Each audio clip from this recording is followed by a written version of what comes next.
యేసుక్రీస్తు నామమున మీ అందరికీ శుభాభివందనాలు తెలియజేస్తూ ఉన్నాను. దేవుడు నాకు ఇచ్చిన ఈ అవకాశాన్ని బట్టి దేవునికి ఎంతగానో కృతజ్ఞతాస్తుతులు చెల్లిస్తున్నాను. ఈరోజు దేవుని మాట ఏంటో మనం తెలుసుకుందాం. ఇప్పుడు నేను మీకు 2 స్థలాలను నేను చూపిస్తున్నాను. ఒకటి ఎడారి, ఒకటి పచ్చిక బయలు. ఒకటి అరణ్యము ఎడారి, ఒకటి పచ్చిక బయలు. ఇప్పుడు 2 స్థలాలను నేను మీ ఎదుట పెట్టి ఉన్నాను. ఇప్పుడు ఏ స్థలంలో మనము జీవించడానికి, మనం ఉండడానికి మనం ఆశపడతాం? ఇప్పుడు మీ దగ్గరకు ఒక ఆఫర్ వచ్చి మీరు ఇదిగో 2 ప్లేసులు మీకు చూపిస్తున్నాను, మీరు ఏ ప్లేస్కి వెళ్తారని అంటే మనం ఏ ప్లేస్ చూస్ చేసుకుంటాం? ఏ ప్లేస్లోకి మనం వెళ్తాం?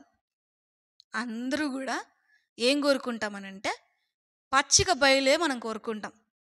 నాకు ఇదిగో అన్నీ, ఎక్కడైతే మనకి ఫుడ్ ఉంది, ఎక్కడైతే వాటర్ ఉంది, ఎక్కడైతే నీళ్ళు ఉన్నాయి, అన్నీ ఉన్నాయో నాకు ఆ స్థలమే కావాలి, అక్కడైతేనే నేను బ్రతకగలనని మనం ఎక్కడ చూస్ చేసుకుంటామని అంటే మనం పచ్చిక బయలులోనే మనం చూస్ చేసుకుంటాం. కానీ ప్రభు ఈరోజు మనతో మాట్లాడుతున్న మాట, అరణ్యము దాటకుండా పచ్చిక బయలులోనికి ప్రవేశించిన నరుడు ఎవడునూ లేడు. ఎందుకు ఈ మాట చెప్తున్నానంటే, ఇశ్రాయేలుల జీవితాలు మనం చూసుకుంటే, ప్రజల జీవితాలు మనం చూసుకుంటే, దేవుడు వారికి ఒక వాగ్దానం చేశాడండి. ఏమని? ఇదిగో నేను మీకు ఒక వాగ్దానపు ప్రదేశాన్ని నేను మీకు ఇవ్వబోతున్నాను. కనాను దేశాన్ని ఇస్తానన్నాడా? కనాను దేశాన్ని ఎలాంటి దేశం అది? పాలు తేనెలు ప్రవహించు దేశం. ఆ దేశాన్ని ప్రజలకు ఇస్తానని ప్రామిస్ చేశాడు. కానీ ఆ పచ్చిక బయలులోకి వెళ్ళే ప్రాసెస్లో దేవుడు ఎక్కడి నుంచి దాటుకున్నాడు? వాళ్ళని ఎక్కడి నుంచి దాటింపు చేశాడనంటే అరణ్యమును ఫస్ట్ వాళ్ళని స్టే చేసేలాగా దేవుడు చేశాడు. ఎన్ని రోజులు? 40 సంవత్సరములను వాళ్ళని అరణ్యములో త్రిప్పాడు దేవుడు.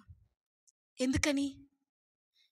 అరణ్యము అనే ఆ స్థలం ఏంటి అని అంటే, ఎక్కడ మనం ఒంటరి అయిపోతామో, ఎక్కడైతే మనం కృంగిపోతామో, ఎక్కడైతే మనకి ఇంక ఏమీ లేదు అని మనం అనుకుంటామో, అలాంటి ప్రదేశంలోనికి దేవుడు వాంటెడ్గా మనల్ని తీసుకొని వస్తాడు, కావాలని తీసుకొని వస్తాడు. ఎందుకని అంటే ఆ అరణ్య ప్రదేశంలో, ఏమీ లేని ప్రదేశంలో ఇదిగో నేనున్నానని ఒక ఆశని దేవునికి ఇవ్వడం కోసం ఆ ప్రదేశంలోనికి దేవుడు తీసుకొస్తాడు. అరణ్య ప్రదేశంలోనే నువ్వు అద్భుతములు చూడగలవు. అరణ్య ప్రదేశంలోనే నువ్వు ఆశ్చర్య కార్యములు, దేవుడు చేయు కార్యములు, నీ కొరకు దేవుడు ఎలాంటి స్టాండ్ తీసుకుంటున్నాడో అది నువ్వు చూడగలవు. ఆ అరణ్యము నువ్వు దాటగలిగితే, ఆ అరణ్యములో దేవుని చేత నువ్వు ట్రైన్ అవ్వగలిగితే, పక్కా షూర్గా నేను రాసిస్తా, ప్రామిస్ ల్యాండ్ నీకే, వాగ్దాన దేశము నీకే. నీకు వాగ్దాన దేశము కావాలి, ఆ పచ్చిక బయలు నీకు కావాలి అని అంటే అరణ్యమును దాటగలిగిన శక్తి నీకు ఉండాలి. అరణ్యములో నువ్వు అద్భుతాలు చూడాలి.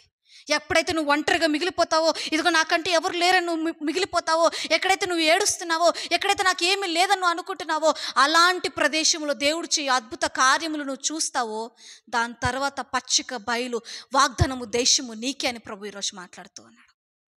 ఈరోజు నువ్వు అరణ్యము గుండాలో నువ్వు వెళ్తున్నావా? అలాంటి ప్రదేశంలో నువ్వు ఉన్నావా? ప్రభు నీతో మాట్లాడుతున్నాడు. ఆ ప్రదేశము నువ్వు ట్రైన్ అవ్వడం కోసం, ఆ ప్రదేశము నువ్వు అద్భుతములు చూడడం కోసం, నువ్వు అవి చూస్తూ నువ్వు ట్రైన్ అవుతే వాగ్దాన ప్రదేశము నీకే అని ప్రభు మాట్లాడుతూ ఉన్నాడు. కనుక నీకు వాగ్దాన దేశము కావాలా? అయితే అరణ్యాన్ని దాటడానికి సిద్ధముగా ఉండమని ప్రభు ఈరోజు నాతో మాట్లాడుతున్నాడు.